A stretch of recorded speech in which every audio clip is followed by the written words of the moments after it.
నమస్తే friends, welcome to our channel. ఈరోజు మన వీడియోలో ఫెనల్ సీడ్స్ లేదా సోంపు యొక్క ఉపయోగాల గురించి డిస్కస్ చేసుకున్నాం. నేను మీ doctor Kanchan Lakshmi, KR herbs Ayurveda clinic Panjagutta.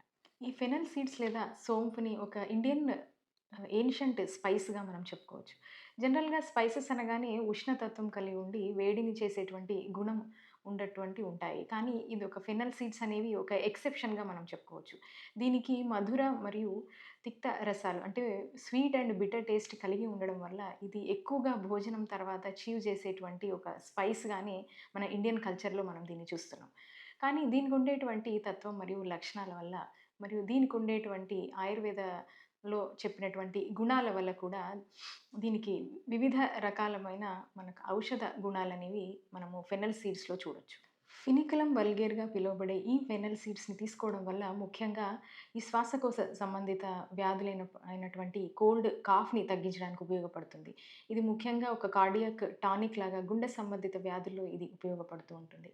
ఇవి రెండు కాకుండా మన స్ట్రెంగ్త్ అండ్ ఇమ్యూనిటీని పెంచడానికి, ఇంకా డైజెస్టివ్ పవర్ని పెంచడానికి, సో అన్నం తినడం ఇష్టం లేని వాళ్ళకి అనరెక్సియా అనే కండిషన్ ఏదైతే ఉందో దాన్ని తగ్గించుకోవడానికి, ఇంకా కడుపులో ఉండేటువంటి burning sensation, constipation, worm infestation and nausea, వీటన్నిటిలో కూడా ఈ ఫెనల్ సీడ్స్ అనేవి బాగా ఉపయోగపడుతూ ఉంటాయి. ముఖ్యంగా గర్భాశయగత వ్యాధుల్లో వచ్చేటువంటి ఆ పెయిన్ని తగ్గించడానికి కూడా ఈ ఫెనల్ సీడ్స్ని రెగ్యులర్గా వాడుకోవడం ద్వారా కూడా ఉపయోగం ఉంటుంది.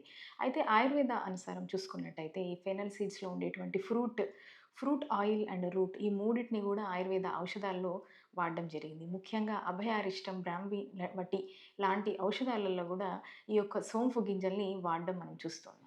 ఈ ఫెనల్ సీడ్స్లో ముఖ్యంగా ఫ్లేవనాయిడ్స్ అనే అంశాలు ఎక్కువగా ఉండడం వల్ల ఈ సలైవా యొక్క ఫ్లోని ఇది ఇంప్రూవ్ చేసి డ్రై మౌత్ అనే కండిషన్లో ఈ ఫెనల్ సీడ్స్ బాగా ఉపయోగపడుతూ ఉంటాయి.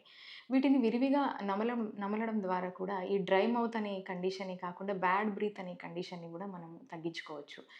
ఈ సోంపు గింజల్ని సమపాళ్లలో మన యొక్క ఈ మెంతులను కలుపుకొని ప్యాన్ మీద డ్రై రోస్ట్ చేసుకొని కొద్దిగా సాయంత్రాన్ని కలుపుకొని ఈ మిక్స్చర్ని ప్రతి మీల్ ముందు అంటే మన భోజనానికి ముందు ఒక పావు నుంచి అర చెంచా వరకు దీన్ని తీసుకుంటూ ఉంటే కనుక ఇది ఒక అపిటైజర్ లాగా పనిచేస్తూ ఉంటుంది.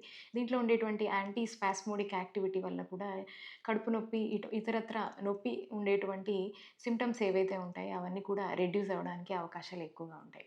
ఇది నర్వస్ సిస్టమ్ మీద కూడా దీని యొక్క ఎఫెక్ట్ చూపిస్తూ ఉంటుంది. ఇది కొంతవరకు ఇంటలెక్చువల్ని ప్రమోట్ చేస్తూ ఉంటుంది. ఐసైట్ని కూడా ప్రమోట్ చేస్తూ ఉంటుంది. డైజెస్టివ్ సిస్టమ్ మీద దీని యొక్క మంచి ఎఫెక్ట్ అనేది ఉంటుంది. కాన్స్టిపేషన్ని రిలీవ్ చేస్తుంది. కొన్ని రకాల చర్మ సంబంధిత వ్యాధుల్లో కూడా ఈ యొక్క ఫెనల్ సీడ్స్ లేదా సోంపు సీడ్స్ యొక్క దీని యొక్క ఎఫెక్ట్ని మనము చూడవచ్చు. మీకు గనక ఈ వీడియో నచ్చినట్టయితే తప్పక మా ఛానల్ని సబ్స్క్రైబ్ చేయండి. Thank you.